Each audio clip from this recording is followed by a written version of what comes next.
మమ్మల్ని ప్రశ్నించాలి, కానీ మా మీద చెయ్యొద్దు. చెయ్యేసి అధికారం వాళ్ళకి లేదు. ఫ్రెండ్లీ పోలీస్ అంటారు కదా, ఫ్రెండ్లీ ఢిల్లీ పోలీస్ అయితే ఇట్లా పట్టుకోవాలి, ఇట్లా పట్టుకోవాలి. కానీ ఢిల్లీ పోలీస్ అంటే గుర్తు పెట్టుకోవాలి. నా తమ్ముడు అన్నాడు కానీ ఢిల్లీ పోలీసు మా ప్రజాప్రభుత్వం అంటే ప్రతి ఒక్క వర్గాన్ని పట్టించుకోవాలి. అంటే అన్ని వర్గాలకు ఇల్లు కల్పించాలి. ఎవరిని కలిపారు? మా ఇందిరమ్మ అని పెట్టుకుంటారు. గృహలక్ష్మి బాయ్ ఇందిరమ్మ పెట్టుకుడు. ఎవరిని పెట్టుకుంటాడు? ఇందిరమ్మ ఎవరికి ఇచ్చాడు?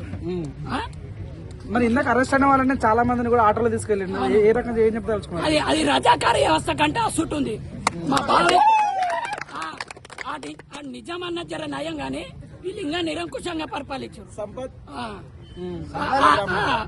ప్రజాప్రభుత్వం అనేది ఆ నిరంకుశత్వాన్ని వదులుకోవాలి.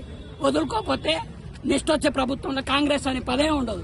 మీరే వద్దంటే ఉద్యోగాలు చాలా బాబు అని మీరే అంటారు. మాకెందుకు వద్దానా? మాకు గడ్డమై పిల్లలు లేరు, జాబు లేక పడిస్తలేడు. మేమెందుకు అంటాం? వాళ్ళు తప్పించుకోనికే కాలం గడపనికే అట్లా ప్రకటిస్తున్నారు. అది మానుకోవాలి.